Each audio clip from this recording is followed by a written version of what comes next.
"Get out of my bedroom." Celeste Morrow didn't even bother pulling up the sheet. She just looked at Vivian, 7 months pregnant, rainwater dripping from her coat, hand pressed flat against the doorframe to keep herself standing, and smiled. Not a guilty smile, not a caught smile.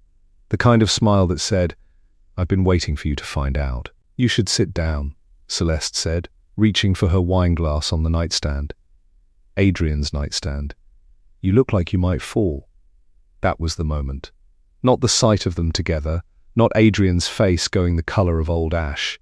It was Celeste Morrow, naked and unbothered in another woman's bed, offering her a seat like a host at a dinner party. If you have ever loved someone completely, trusted someone with your whole future, your body, your unborn child, and had that trust turned into a joke they didn't bother to hide, then you already know what Vivian felt standing in that doorway. And if you don't, you're about to. The phone was a habit more than a necessity. Pregnancy had made time unreliable, so Vivian Hale used it for prenatal reminders, appointment times, and notes for the Eastside Children's Literacy Center. She noticed it was missing only after she reached the center with a box of donated picture books balanced against her hip. A mother was supposed to text about the reading grant Vivian had spent 6 weeks building. The program mattered because it was hers, separate from Adrian, separate from the Viscari name. Vivian handed the books to a volunteer and drove home through the October rain. 40 minutes later, she slipped through the Mercer Building's side entrance, nodded to Patrick at the desk, and took the private elevator. The penthouse was dark. Adrian should have been at the office. She crossed the foyer, saw her phone face down beside the fruit bowl, and heard laughter from the bedroom. Vivian stopped in the hallway. It was low and deliberate, the sound of 2 people inside a private joke. It came from their room, the room where, 2 Sundays earlier, Adrian had pressed his ear against her stomach and whispered, "I didn't know it was possible to want something this much." The door was half open. She pushed it the rest of the way. What she saw was not cinematic.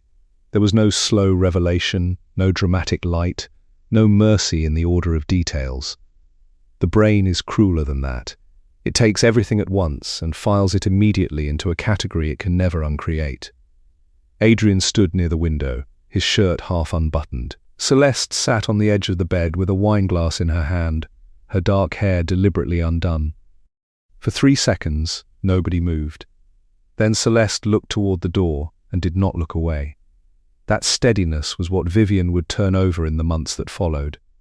Not Adrian's face, slack with a kind of horror that seemed almost juvenile in its rawness. Not the earrings Vivian recognized from Celeste's professional photograph. The complete, unhurried steadiness with which Celeste met her eyes and held them. "You're home early," Celeste said. Adrian moved forward. "Vivian, don't." She said it quietly. Her hand had found the doorframe because the floor had become unreliable. 7 months pregnant, her center of gravity already existed somewhere outside herself. Now the room was tilting in a direction that had no name. Celeste placed the glass on Adrian's nightstand. "You should sit. You've had a shock." "Celeste?" Adrian's voice had an edge in it. "Stop. I'm being practical. She's pregnant." Celeste adjusted the lapel of her blazer as though wrapping up a meeting that had run long. Adrian belongs beside someone who understands what he actually is, not someone who spends her afternoons reading picture books to other people's children and pretending that is a life. "Stop talking." But Celeste was still looking at Vivian. "You're a good woman, I'm sure. But good women make poor partners for men like him. He needs someone who can keep up." For a moment the room was so quiet Vivian could hear rain striking the windows. Then she turned around and walked away. Vivian. Adrian was behind her, pulling on his shirt, his footsteps uneven with urgency. She reached the kitchen and picked up her phone. It sat exactly where she had left it, face down, slightly to the left of the fruit bowl. "Please, just let me explain. There are things you don't know, things I've been trying to protect you from." The elevator doors opened. She stepped inside. "Vivian, please." She watched the doors close on his face. Not furious, not calculating, not the face of the man who controlled one of the most feared criminal organizations on the West Coast. Just a man watching something leave that he finally understood he could not keep. Patrick looked up when she crossed the lobby. He began to mention the weather, as he often did. Then he saw her face and said nothing. He held the door open instead. Vivian walked into the rain without an umbrella. She did not cry in the car. Adrian's name lit the screen before she reached the freeway. Vivian turned the phone face down, and it buzzed 4 more times. Then the baby moved.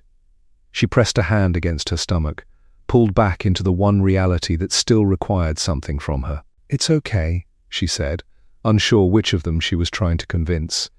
She knew where she was going before she admitted it. Naomi Hale lived in a narrow 3-story house in Capitol Hill that she had bought because it was hers. The sisters had not spoken in 8 months, not since Naomi said she did not trust Adrian and Vivian chose defending him over hearing her. Vivian parked beneath the light of Naomi's upstairs office and sat for 10 minutes. Then she rang the bell. Footsteps approached and paused while Naomi checked the peephole. The door opened. Naomi took one look at her sister. Soaked, one hand on her stomach, the other hanging uselessly at her side, and did not say, "What happened?" She did not say, "Are you all right?" She did not say, "I warned you." She opened the door wider. Vivian sat at the kitchen table while Naomi made tea. Her sister moved with the efficiency of a woman who boiled water the same way she argued motions, precisely, without wasted effort. "Tell me," Naomi said. So Vivian told her. She kept her voice flat until she reached Celeste's sentence about good women making poor partners for men like Adrian. Her voice went somewhere unstable. She stopped, breathed, and came back. Naomi waited a full minute after she finished. That was her particular discipline. She never said the first thing that occurred to her because the first thing was usually fury, and fury was loud, and fury made mistakes. "You're not going back," Naomi said. It was not a question. No. "Okay." Naomi took one sip of tea. "Then we talk about what comes next." What came next was Naomi. Vivian had forgotten what it felt like to have her sister entirely on her side. Naomi, in advocacy mode, was a different person. She asked who held the medical insurance, what was in Vivian's name, whether Adrian could freeze the joint accounts, where the prenatal records were stored, who had keys to the penthouse. By midnight, she had contacted a locksmith, a forensic accountant, and Damien Cross, a family attorney with a difficult disposition, an expensive hourly rate, and a record of winning cases other lawyers declined. "I don't want a war," Vivian said. Naomi looked at her clearly, not unkindly. "You walked into your bedroom and found your husband with his assistant. You are 7 months pregnant, and you think there is a version of this that is not a war." Vivian looked down at her tea. "Let me help you," Naomi said. "Not because you're weak, because you are exhausted and carrying a child, and you deserve someone fighting for you who is not also devastated. Let me be the one who isn't devastated." 8 months of distance. 8 months of birthdays acknowledged by text and calls that never happened. Still, Naomi had opened the door. "Okay," Vivian said. Outside, rain kept falling over Seattle like it had made a commitment it intended to keep. Adrian called 11 times before Vivian turned off her phone. He sat beside the same fruit bowl and kept calling until the silence became an answer. He left no messages. Nothing he needed to say could survive being recorded. Celeste was gone. He had ordered her out, and she had left without argument, taking nothing Adrian could see. The ease of it disturbed him. 3 years inside his organization, 4 months inside his bed, and she had vanished from the penthouse as if departure had always been part of the plan. Adrian took out another phone and called Marco Valle, the lieutenant who had stood beside him for 2 decades. "I need eyes on Vivian. No contact. No one she can see." "Understood. She stays safe. And Celeste?" Adrian looked toward the bedroom, at the wineglass still waiting on the nightstand. "Find her. Find out who helped her leave." He ended the call. Power had given him 2 actions: watch the woman he had betrayed and hunt the woman who had disappeared. It could not make Vivian answer. The first morning without Adrian was a Wednesday. Vivian knew because she counted it. 14 hours since the elevator doors had closed. 14 hours since she walked into the rain with nowhere to go and arrived exactly where she needed to be. She was 31 years old, 7 months pregnant, and in possession of a phone, a wallet, a wet coat, and the prenatal vitamins she carried out of paranoia. That was the inventory of her current life. Her screen showed 43 missed calls, 11 voicemails, and 22 messages. She scrolled past all of them to find Deborah's text about the grant. Grant coordinator said she'll call Thursday. Fingers crossed. Vivian wrote back, "Thursday is good, thank you." Then she put the phone face down and stared at the slanted ceiling until Naomi called from the stairs. "There's coffee. Damien Cross will be here in 20 minutes. It's been one night. I know how long it's been. 19 minutes. Damien arrived at 8:58 in a coat that had been expensive once and now simply looked like it belonged to him. He was in his mid-50s, with a face that had stopped trying to look friendly and settled instead for trustworthy. For 90 minutes he asked about accounts, insurance, property, prenatal records, and Celeste Morrow. When Vivian repeated the speech about good women making poor partners for men like Adrian, Damien stopped writing. Word for word? Yes. Something passed between him and Naomi. Not surprise. Heightened attention. "You have a strong legal position," Damien said. "But Adrian Viscari has enough power to make a strong position dangerous. If he decides to control the divorce, the money, and the public story, the law will not be the only thing in the room." "Then keep him out of the room," Vivian said. Damien's pen paused. Naomi almost smiled. At 11:15, a black car stopped half a block away. Vivian watched it from the guest room window before telling Naomi. Naomi called Adrian's corporate attorney. "Your client is outside my residence. If he attempts contact against Vivian's wishes, I will file an emergency motion before 2. 20 minutes later, the car left. At 1, the attorney called back. Adrian wanted a private meeting about a threat to Vivian and the baby. "It could be manipulation," Naomi said. "He makes you feel endangered, then offers himself as the only safe place. Or the danger could be real. Which is why Damien is checking." His answer arrived at 4:17. 18 months of transfers led not to Adrian's personal accounts but to a protected trust for the unborn child. More disturbing were credible messages sent in July by a rival syndicate. They targeted Adrian's heir. In response, he had moved money and placed 3 security contractors around Vivian without telling her. "He was watching me." "That will be called protection," Damien said. Vivian covered the baby with one hand. "Protection would have given me the truth and let me choose. This is management." He decided what I was allowed to know, where I was allowed to feel safe, and called the decision love. Naomi slid a page across the table. It held the names, photographs, and phone numbers of 2 people she wanted outside the house that night. "Say no and they leave," she said. "Say yes and every change comes through you." Vivian studied the page. That was the difference. Not the guards. The choice. "Yes," she said.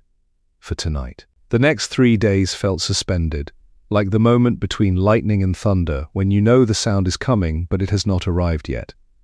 At Vivian's prenatal appointment, Dr. Yoon confirmed the baby was fine and warned that Vivian's blood pressure would not remain patient simply because the rest of her life was in crisis. "Sleep," she said.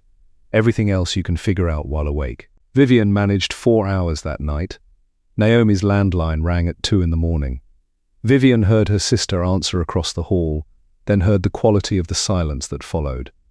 Naomi appeared in the guest room doorway wearing a grey t-shirt and the expression she used in court when unexpected evidence changed the shape of a case. That was Damien. Celeste Morrow has disappeared. Vivian sat up. "What do you mean, disappeared?" "She missed a meeting Wednesday morning. Her apartment was empty. Her car was in the garage, but her overnight bag was gone. People inside Adrian's organization are asking what she knew and what she gave to outsiders." The baby rolled slowly beneath Vivian's hand. "Then she may have been more than his mistress," Naomi said. "The affair may have had a purpose that had nothing to do with love." "You mean I was collateral?" Naomi did not answer, which was itself an answer.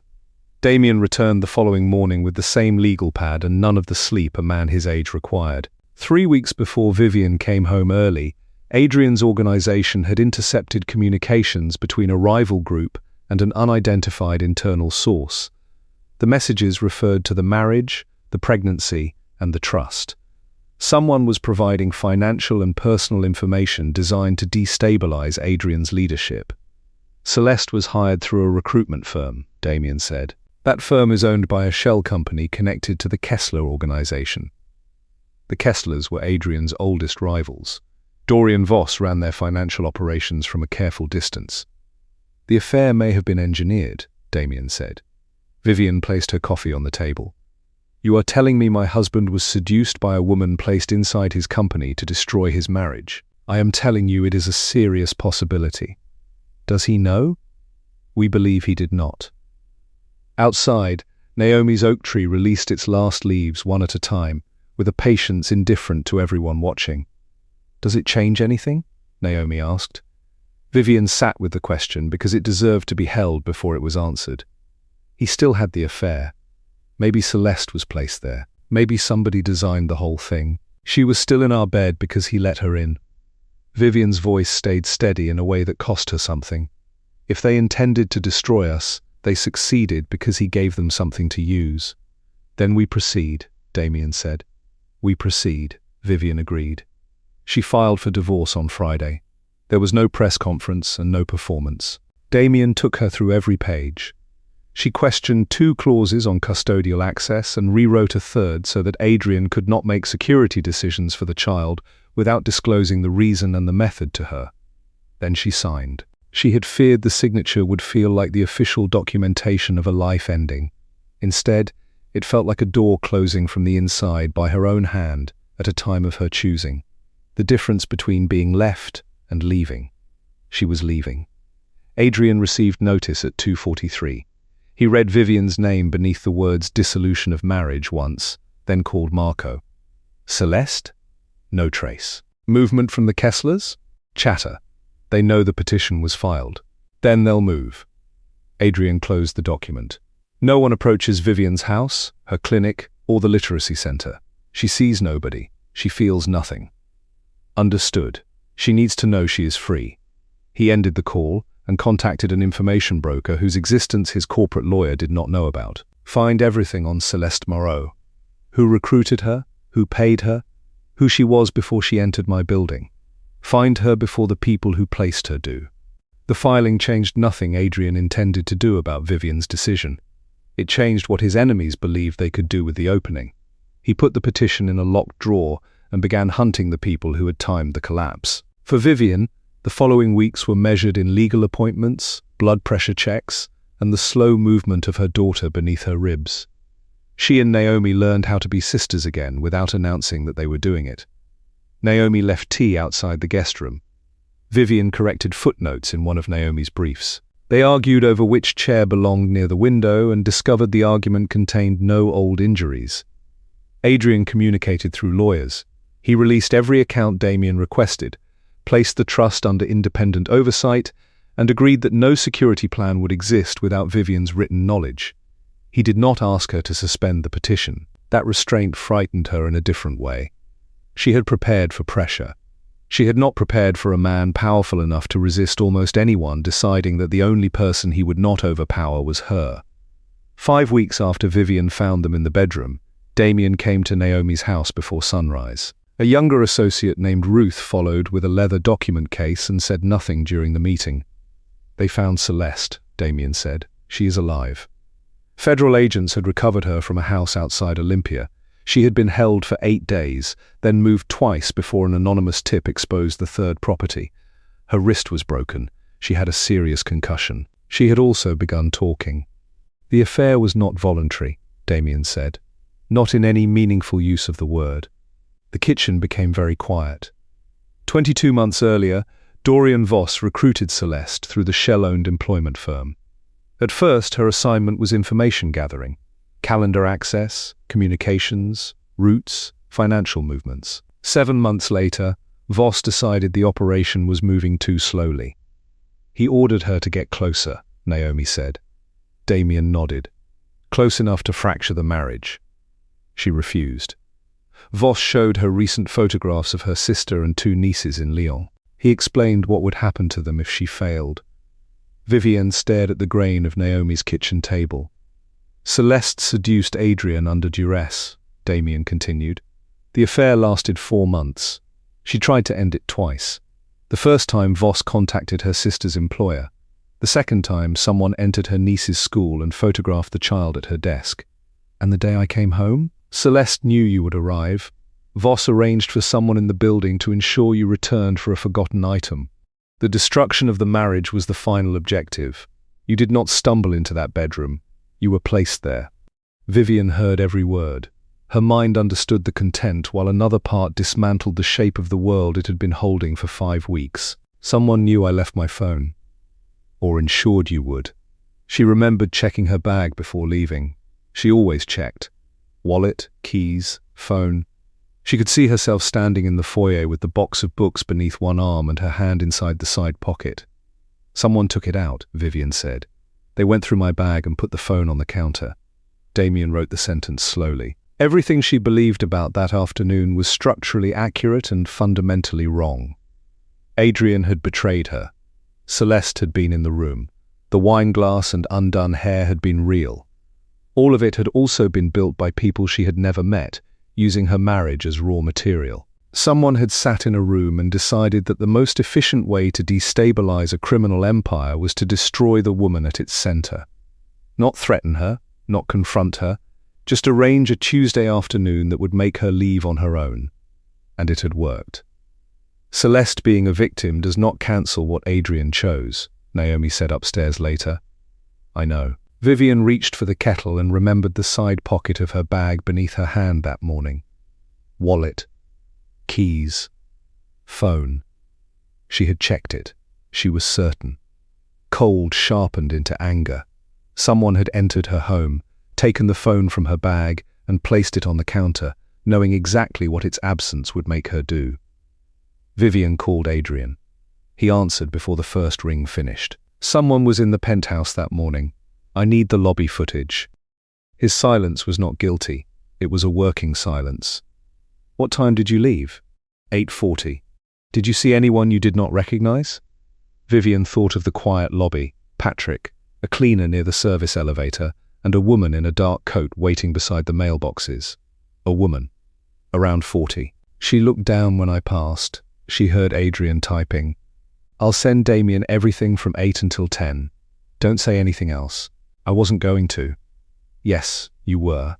Give me the footage. That is all I need. A pause. Okay. The footage arrived in Damien's inbox 48 minutes later. At 8:21, the woman in the dark coat entered the lobby using a keycard. She stood near the mailboxes with her face angled away from the camera. At 8:39, Vivian crossed the lobby carrying the box of books. At 8:44, the woman entered the private elevator using the penthouse code. She remained upstairs for 7 minutes. When she returned, she did not rush. She walked with the unhurried certainty of someone who had done exactly what she came to do. Ruth enhanced a single frame in which the camera caught the edge of her profile. Her name was Petra Solano. She had 2 arrests under different identities and worked for a shipping company connected through 4 shell corporations to Dorian Voss. They planned the entire morning, Vivian said. My routine. The center. The time I left. Someone inside Adrian's organization gave them all of it. Damien slid a page across the table. Payments from the company that recruited Celeste had also reached an account held by Gil Tran, one of Adrian's senior lieutenants. Gil had been with the Viscari organization for 16 years. He coordinated penthouse security. He knew the access codes, prenatal appointments, and every route between Vivian's house, clinic, and volunteer work. Does Adrian know? Naomi asked. Not yet, Damien said. That decision belongs to Vivian. Both of them looked at her. 16 years. Gil had attended their wedding and eaten at their table. He had been in the hospital lobby when she registered her prenatal care. He had congratulated Adrian on the child and known somebody was constructing a weapon out of the pregnancy. Tell him, Vivian said. Naomi's eyes narrowed. Viv. Not because I am protecting him. If a man inside his organization helped design this and Adrian does not know, the danger does not stop with him. She covered her stomach. It reaches our daughter. Adrian received the information at 5:17. At 5:23, Giltran was unreachable. His phone had been disabled. His apartment was empty. His car remained in the Viscari garage, which meant he had either run with help or been removed before he knew he needed to run. Adrian had known Gil since the man was 30. He had attended Gil's mother's funeral and sent his daughter a fountain pen when she graduated. A small, practical gift, the kind intended to show you saw the person's actual life and not merely their role in yours. 16 years. Marco called with a second piece of information. Dorian Voss arrived this morning on a private charter. Where? Seattle. There is no scheduled meeting. He is not here to negotiate. Adrian went to the window. Rain had started again, low and steady, the kind with no interest in drama, the kind that simply intended to continue. Where is Vivian? Capitol Hill. 2 of Reyes's contractors outside, 1 mobile. Add 2. Put eyes on the clinic and the literacy center. No one moves against Voss without my direct order. No retaliation near her. No escalation she can be pulled into. Understood. Adrian looked at Vivian's name on his personal phone. He did not call. She had told him what she needed. Information, practical protection, distance. He could give her those things. They were the least he could do and the most she had asked for. The space between them was the exact width of everything he had broken. The knock at Naomi's door came at 8:15 that night. 3 knocks, evenly spaced. Not loud, but carrying the authority of someone who had decided she would remain there until answered. Naomi checked the peephole. A woman. Alone. I don't recognize her. Vivian sat on the couch with a book open in her lap and no memory of the page. Don't open it. Naomi called Reyes, the woman supervising the private security detail. Through the street camera, Reyes could see the visitor had walked from the south end of the block and stood outside for 4 minutes before knocking. She carried a letter-sized envelope. 3 more knocks came. Then a voice passed through the door, ragged in the specific way of someone who had cried, stopped, and begun operating on the far side of it. My name is Celeste Morrow. I know I'm the last person either of you wants to see. I know I have no right to come here. A pause. But I have something that cannot be handed to a lawyer. It has to come from me. To her. Vivian was already standing. Naomi touched her arm. Viv? She is the one they hurt to get to me. She is also the one who led them into your marriage. Both are true. Vivian looked at the door. Open it. Celeste stood in the porch light looking like the debris left behind by a version of herself that no longer existed. Her wrist was braced. A healing bruise ran along her left cheekbone. Her hair had been pulled back with no art in it. The clothes she wore were slightly too large, borrowed from somebody who had cared more about speed than fit. For the first time since the bedroom, Vivian saw something entirely different in Celeste's face. Not guilt, not fear. Something beyond both. I'm sorry, Celeste said. It was not performed. It was the flat, exhausted kind of apology carried too long to be anything except what it was. That isn't enough, Vivian said. I know. It will never be enough. Celeste held out the envelope. But you deserve to know that I understand what I cost you, even if I could not stop all of it. Vivian took the envelope but did not open it. Come inside, she said. You look like you haven't eaten. Naomi made a small sound of objection. Vivian heard it and continued looking at Celeste. The muscles in Celeste's throat moved.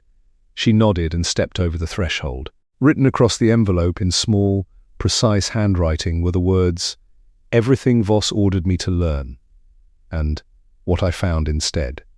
Inside was a notarized confession with photographs, communication logs, account numbers, and copies of instructions. 2 years of orchestrated betrayal laid out in the unambiguous language of a woman who had decided that truth was the only currency left to her. The final page was handwritten. Adrian tried to end the affair 3 times. The first time Voss sent photographs of my nieces. The second time he told me where your mother shops in Spokane. The third time someone entered Adrian's mother's building in Genoa and left a white ribbon on her door. After that, Adrian stopped trying. I am not telling you this to excuse him. I am telling you because you should know that the man in that bedroom was not the man they set out to trap. He was what remained after they were done. Vivian read the note twice. She folded it along the original lines, returned it to the envelope, and looked at Celeste. "Why did you say those things to me?" Celeste's face altered almost invisibly. "Voss required the marriage to end that day. He had men listening through my phone. If you hesitated, I was supposed to make leaving feel like your idea and returning feel like humiliation. You told me my work was not a life. I had read the grant proposal in your email. I knew exactly what would hurt because I had spent months studying you."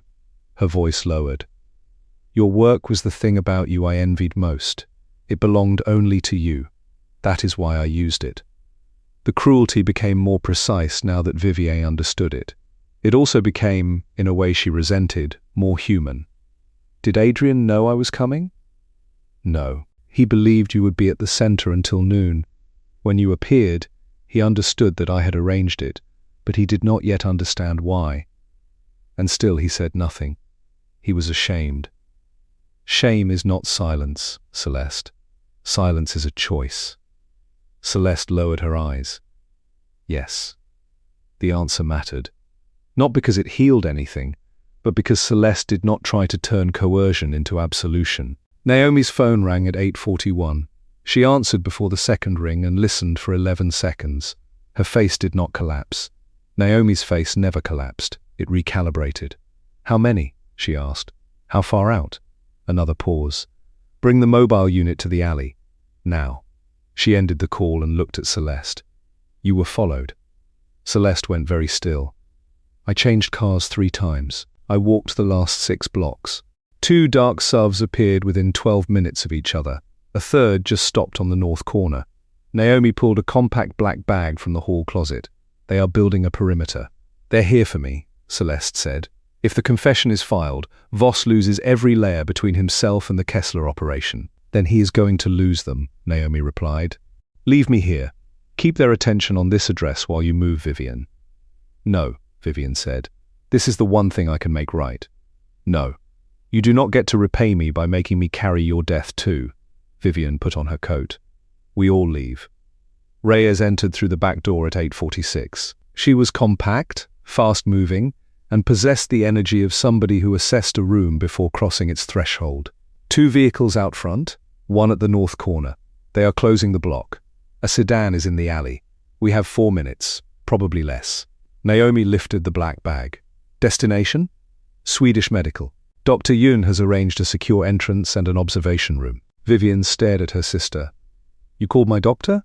"When we learnt Voss was in the city, I have been waiting to find out whether I was overreacting." "You weren't." "No." They moved through the back of the house into an alley smelling of rain-soaked concrete. A grey sedan waited 30 feet away with its lights off, exhaust visible in the cold. Vivian moved faster than she had in months. The weight of the baby shifted with every step. Naomi stayed beside her with one hand extended. Not pulling, simply there to catch whatever might happen. They were 10 feet from the car when headlights ignited at the north entrance. A black SUV had stopped across the alley. The light flattened everything. Brick walls, wet pavement, 4 women caught between one vehicle and another. Reyes stepped in front of Vivian. A man left the SUV. He was medium height, medium build, dressed in a dark coat. The kind of person designed to be forgotten, which was its own form of threat. "Miss Morrow," he called. "Nobody else needs to become involved." Celeste made a sound that was not a word. "The documents," the man said. "You come with us. Everyone else goes home." Reyes spoke without turning. "Naomi, put her in the car." The south entrance was still open. Naomi took Vivian's arm, and Vivian moved because the voice in her ear said, "Move, just move," and her body understood there was no time left for interpretation. She reached the sedan. Naomi closed her inside and locked the door. Through the rain-marked rear window, Vivian watched Reyes speak to the man, creating space with conversation. Celeste stood 6 feet behind her, motionless. Vivian's phone rang. "Adrian." "I know," he said as soon as she answered. "Stay in the car." "How do you know?" "I have access to Reyes's live security feed. My people are on both ends of the block. Celeste is still outside." "I see her. Give me 60 seconds," the man advanced. Reyes matched him with one precise lateral step that narrowed his angle without appearing aggressive. Celeste reached into her coat. What she removed was not a weapon, it was her phone. She held the screen toward the man. "The confession is already on a federal server," she called. "If I disappear, the distribution expands automatically. You cannot retrieve it. You cannot stop it." The man halted. Then the alley filled with new light. 2 vehicles entered from the south and stopped without blocking the grey sedan. The people who stepped out moved with the coordinated purpose of men and women told exactly where to be and what not to do when they arrived. No shots were fired. Nobody needed one. The man at the north entrance made the calculation and reversed out. The second SUV followed. A third vehicle attempted the opposite street and found federal cars closing from the east. Reyes opened the sedan door. "We leave now. Whatever happens behind us belongs to somebody else." Vivian did not begin shaking until the hospital elevator. It came all at once, a delayed reaction, Dr. Yoon later described as normal. The body holds itself together through danger and releases afterward, and the release is not polite about timing.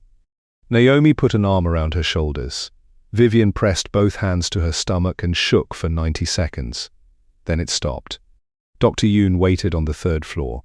She asked nothing about sous vides, confessions, or criminal organizations. She asked about pain, contractions, blood pressure, and fetal movement.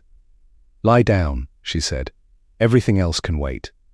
The monitor found the baby's heartbeat, fast, steady, a small, insistent argument made by someone who had not yet learned to doubt herself. Vivian listened, and felt something that was neither relief nor grief, but lived near both. Celeste sat in a corner with the braced wrist on her knee. Nobody invited her into the room. Nobody told her to leave. She occupied the least possible space, a woman who understood exactly how much she believed she deserved. "What was on the phone?" Vivian asked. "A live upload. Damien already had the confession before I knocked, but the transmission completed when I gave you the original. You expected them to follow you." "I thought it was likely." "You went into the alley on purpose." Celeste looked up. "I put myself where their attention would stay long enough for you to reach the car. That is a different thing." The baby's heartbeat continued its steady percussion. "I don't forgive you," Vivian said. "I know. Understanding what happened to you is not the same as forgiving what you did to me." "I know that too. But thank you for the alley." Celeste nodded once and looked back at the floor. Adrian arrived at 10:19 and did not approach the room. Through the narrow window in the door, Vivian saw him standing at the far end of the corridor while Naomi received his report with the constructed neutrality of an attorney gathering facts from a witness she did not trust. He looked at the room once, then he looked away. Dr. Yoon checked the monitor again. "The baby is fine. Your blood pressure is higher than I want, and you are staying overnight." "Okay. There is a man in the corridor who would like to know how you are. I am not advocating for him. I am giving you information."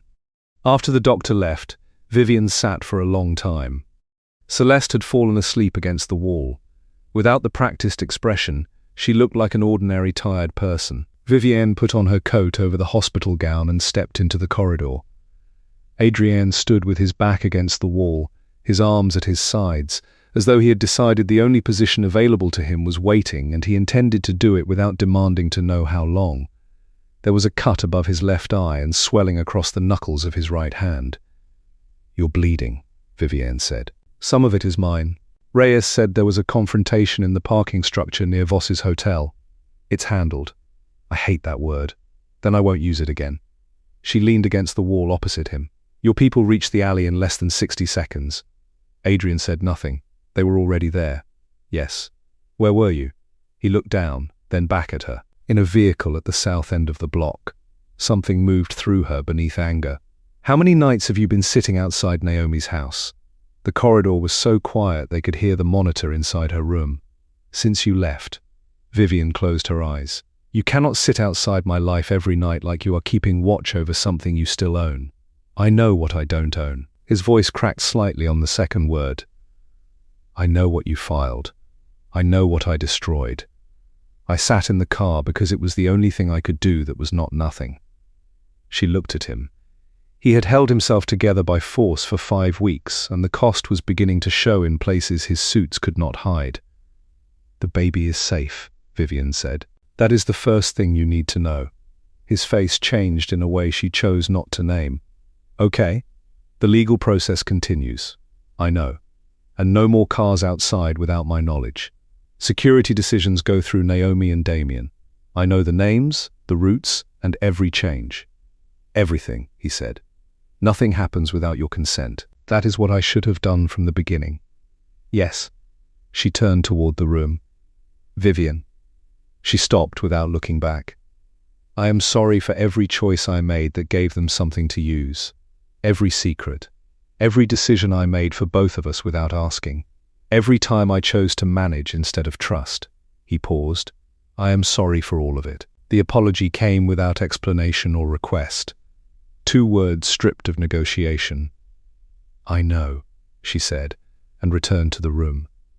At 2:17 in the morning, her body made its own decision. The first contraction arrived with the authority of something that had been building for hours, and merely waited for the proper moment to announce itself. Pressure began low, spread, held, and released, leaving Vivian staring at the ceiling. She pressed the call button. A nurse appeared within 30 seconds. I think she has decided not to wait, Vivian said, and another contraction took the rest of the sentence. Dr. Yoon arrived with 2 nurses. What followed was fast, physical, and indifferent to every careful plan made around it. Naomi reached the hospital at 2:48. Dr. Yoon told her labor was advancing quickly, as though the baby had somewhere to be. Naomi called Adrian from the waiting room. She did not debate it. Whatever she thought of him as a husband or a man, a child deserved a father who showed up. She is in labor, Naomi said. Swedish Medical, 3rd floor.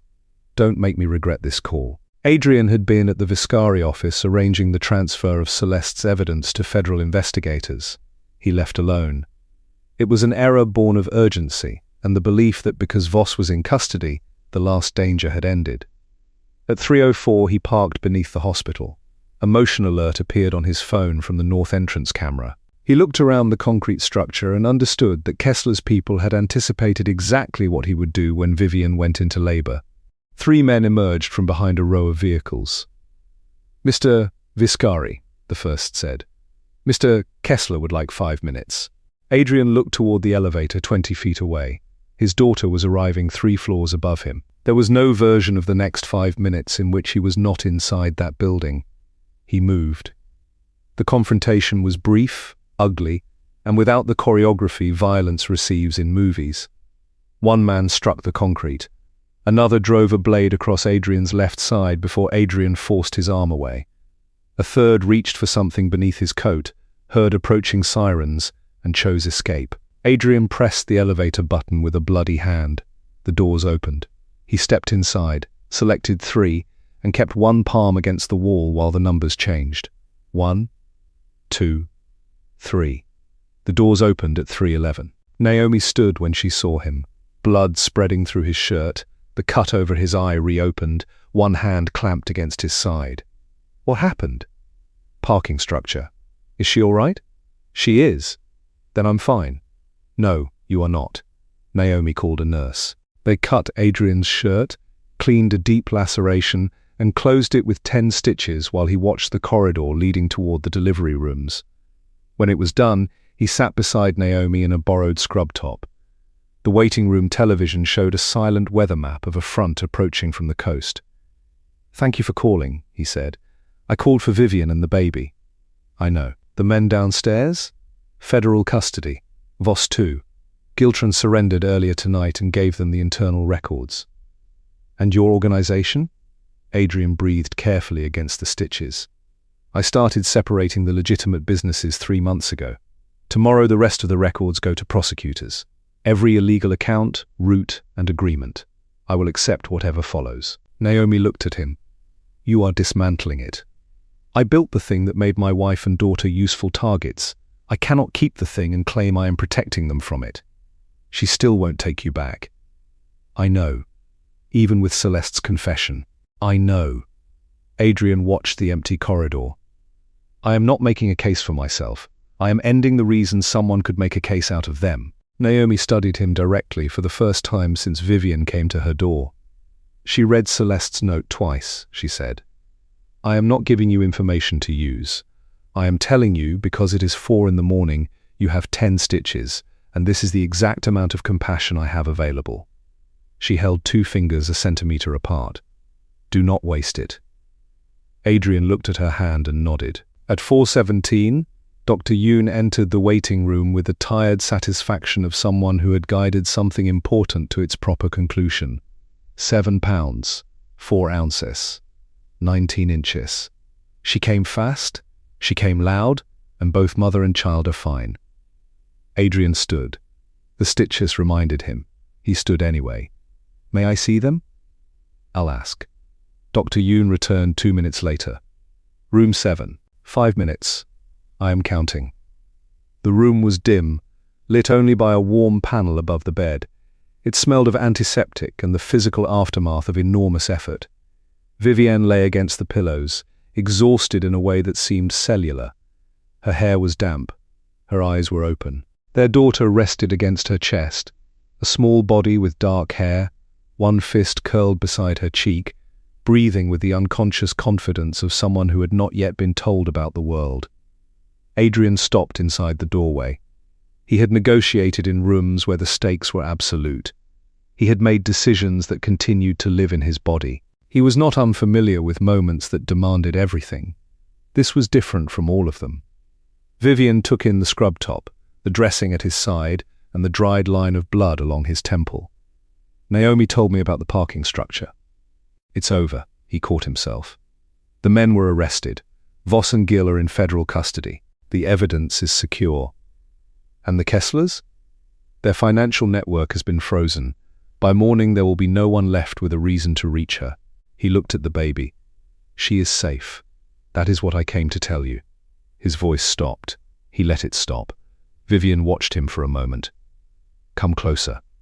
He crossed the room and sat carefully beside the bed. She does not have a name yet, Vivian said. He looked at her. I couldn't name her without you here. It felt wrong.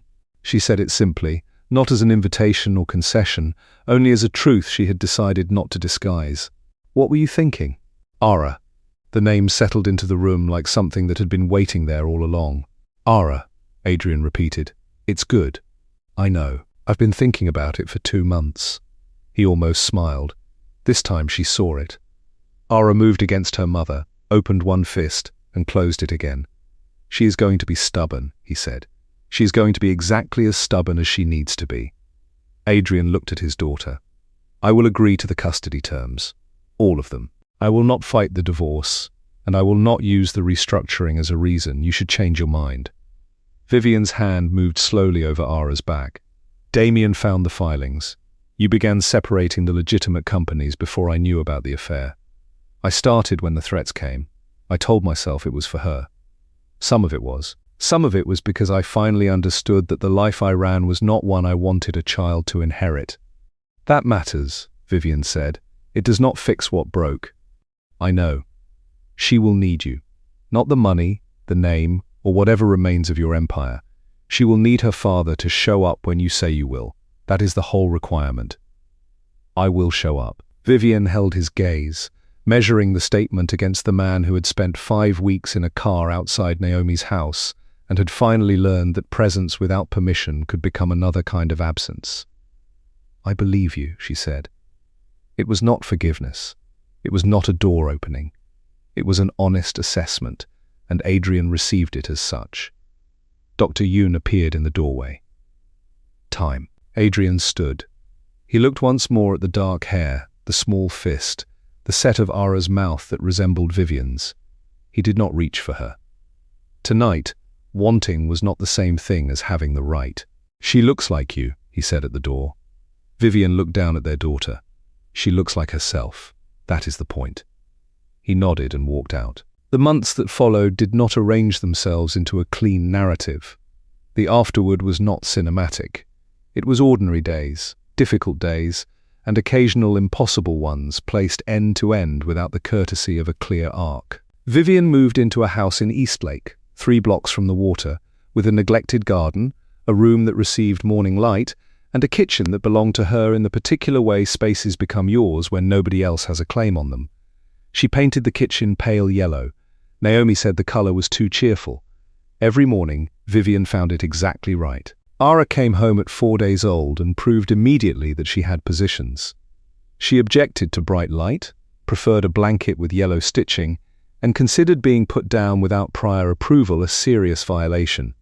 She slept in 3-hour intervals she selected without consultation. Vivian loved her with the unglamorous, round-the-clock intensity of someone who had prepared for love and discovered preparation had almost nothing to do with the real thing.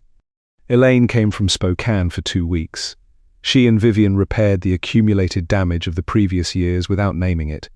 They cooked in the yellow kitchen, watched Ara sleep, and drank coffee on the back porch. Naomi came every Sunday carrying food she had not made and legal updates delivered in the same tone. Celeste entered federal protection with her sister and nieces. Before leaving Seattle, she sent Vivian one message. The literacy grant was approved. I checked before they closed my access. Vivian read it, put the phone away, and did not answer. Compassion did not require correspondence. Understanding did not require a relationship. The divorce became final in December. Vivian received the notice in the Literacy Center parking lot with Ara strapped against her chest. The document listed names, dates, property, custody, and all the machinery by which 2 joined lives became legally separate. It was thorough. It was fair. It was exactly what she had requested. She put the phone in her pocket, pressed a hand against Ara's warm head, and returned inside to finish the reading session. Adrian's first visits took place in a back room of a coffee shop whose owner asked no questions. Later they moved to a park on the rare winter days Seattle offered sun. Adrian arrived early, followed every rule, and never used Ara to begin a conversation Vivian had not agreed to have. He showed up. The federal case lasted longer. Adrian surrendered the Viscari records, testified against the Kessler financial network, and accepted charges tied to the organization he had built. His cooperation reduced the sentence but did not erase it. Before reporting to serve it, he transferred the legitimate businesses into an independently monitored trust and funded legal aid and housing for women leaving coercive homes. He made no announcement. There was no interview and no public performance of redemption. He simply began dismantling the machinery that had made him powerful, dangerous, and incompatible with the life Vivian was building. He served 22 months. During that time, every call with Ara occurred at the scheduled hour. Vivian did not soften the truth for him or punish the child with it. She held the phone while he read picture books badly, and when Ara became old enough to turn pages, she waited for him to finish each one before slapping the screen with her palm. Vivian began writing during those calls. At first, the work consisted of notes she did not intend anyone to read. Then the notes formed an argument. About loving someone while allowing yourself to be managed by them. About the loneliness of a technically complete life. About the difference between being safe and possessing agency. About how a person could be harmed by a villain, harmed by a victim, and harmed by a man who loved her, without those categories cancelling one another. 18 months after Adrian returned, the manuscript became a book titled What I Left Behind. It was not a story about a villain and not a story about a perfect victim. It was about a woman who had confused the architecture of safety for love, who had been awakened without mercy, and who had decided to remain awake. The book found more readers than Vivian expected. Letters arrived from women whose lives resembled hers in different ways, and from men who recognized themselves in passages describing what it meant to love a person while refusing to believe she was fully capable of choosing. Vivian answered as many as she could. The garden afternoon happened the following spring, when Ara was 4 years old and had developed a conviction that every dandelion existed for her personal investigation. Adrian sat in a chair near the path, watching her with the total, unhurried attention he gave the hours allotted to him. He had changed, and he had not changed in ways that would have made anything simple. He was still contained, still observant, still a man who noticed exits before furniture. But there was space in the stillness now. It was no longer always calculating the next position. Ara pulled a dandelion from the ground and tried to put it in her mouth. Adrian removed it.